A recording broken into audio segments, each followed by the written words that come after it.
I think the American people would be proud to see out of their elected leaders. We see eye to eye on today's critical national security challenges: deterring China, standing with Ukraine, standing up to the increasing coordination of the People's Republic of China, Russia, Iran, and the DPRK, maintaining our asymmetric advantage of our global network of allies and partners, and modernizing the DoD with a sense of urgency because the clock is ticking. That is not to say that this has been easy tackling these problems. The administration submitted the latest budget in history. We received some official budget documents last Friday, and others are still missing. And for the first time in history, the administration decided to split its request into discretionary and budget reconciliation sections, which, as the chairman has noted, has not worked well. This decision and OMB's inability to explain it thoroughly and the challenges the Armed Services Committee faced as a result subjected our national security to an uncertain partisan process, but also ended up creating $10 billion of shameful mistakes and disconnects that were utterly unnecessary. We've also, frankly, had to deal with a Secretary of Defense more focused on fighting culture wars than deterring real ones, and a Director of National Intelligence too focused on distributing disinformation than supporting unbiased analytic work. It has been hard to get answers to basic questions and to figure out the best ways to use this bill to invest in and help expand the capabilities of our military and intelligence community. Time again, when we did get solid or timely information, it was our professional military and career civilians who got it to us. This bill is better because of them, and I thank them for it. In summary, the bill before the committee recommends $852 billion for DoD and our intelligence community, an increase of $21.7 billion or 2.6% above the fiscal year 26 request. This bill reduces waste and duplication by making hundreds of cuts to underperforming programs and realigning those billions of dollars in savings into higher priority programs. Let me just make a point here about rescission. Rescission accomplished by a party line vote outside the appropriations process is corrosive to our role and to trust. But doing it this way, oversight, rescission, and reallocation of billions of dollars within the appropriations process is constructive.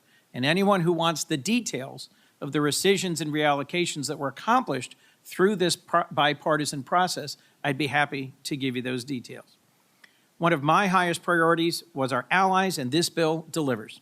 Thanks to the chairman's leadership, we restore aid to Ukraine and add additional funds on top for $800 million and restored $225 million in security assistance to the Baltic states, which the request had cut. These allies are on the absolute front line of resisting Russian aggression, and we are learning critical lessons about the future of warfare, as well as standing with those who fight for freedom. Learning these lessons from Ukraine, we include critical change in the Army's budget, most notably funding their shift to rapid, affordable, attritable UAVs and counter-UAV technologies. We also made lots of improvements in the underlying request. Given the challenges with missile stockpiles that we're seeing in Ukraine and the Middle East, I can't explain why the administration didn't propose to buy every single missile it could on existing production lines and expand others, but it didn't. So we took the savings that we found to buy $5 billion more in munitions because we must increase our nation's magazine depth. We make significant investments in shipbuilding, especially submarines. We restore next-generation platforms like the Navy's sixth-generation fighter and the Air Force's E-7 early warning aircraft. Again, I can't explain why the department wanted to wait on Navy fighters or Air Force early warning programs, or why submarines were cut in budget reconciliation, but we identified these issues and addressed them appropriately. We also made significant down payments on readiness across the services. Once again, I can't explain why the administration continues to raid these accounts for unrelated immigration enforcement, or why budget reconciliation cut these accounts, but we have added funds for readiness and training. As the chairman mentioned, $1 billion for the Marine Barracks 2030 program, which the Armed Services Committee left out of reconciliation. We also added a 3.8% pay raise for the entire military, as well as other quality of life initiatives that I think we value as we invest in military families as well.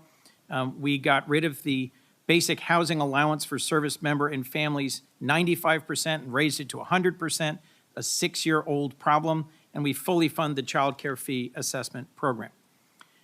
In sum, this bill recognizes we're confronting a world more dangerous today than at any time since the Cold War, that we all need to focus, put politics aside, and get to work.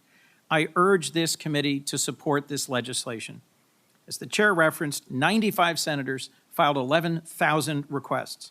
I want to thank and recognize the subcommittee staff who assisted the chairman and me on this bill. The buck stops with us, but the staff at our direction conducted critical oversight of DoD and the intelligence community, bringing to us what they found.